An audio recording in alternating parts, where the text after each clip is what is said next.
Ang pagligtas ng ating planeta ay ang pagligtas ng ating mga sarili. Dito tayo nakatira. Sakop nito ang mga tubig, maging lupa at ang kapaligiran kung saan tayo namumuhay. Ngunit, tila hindi natin ito ginagampanan ng maayos.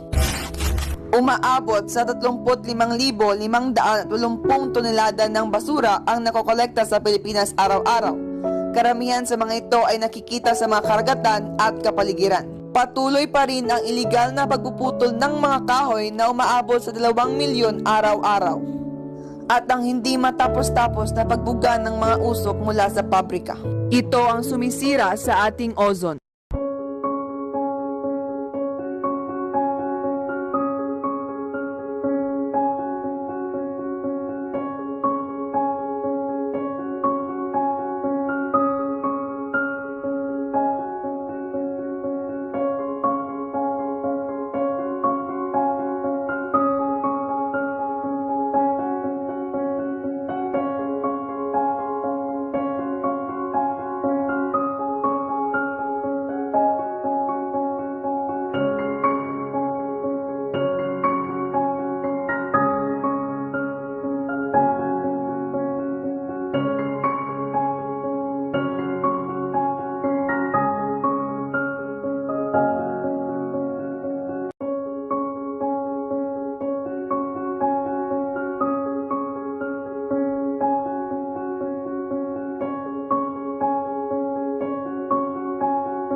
Ang pangangalaga sa kalikasan ay para rin sa ating kinabukasan.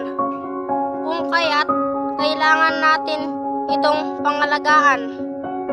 Basura, hindi ito magandang biro. Ito ay isa sa mga nakakasira ng kalikasang meron tayo. Kaya naman tayo maging mahalaga sa ating kalikasan dahil ito'y isa sa ating mga kayamanan sa mundong ating ginagalawan.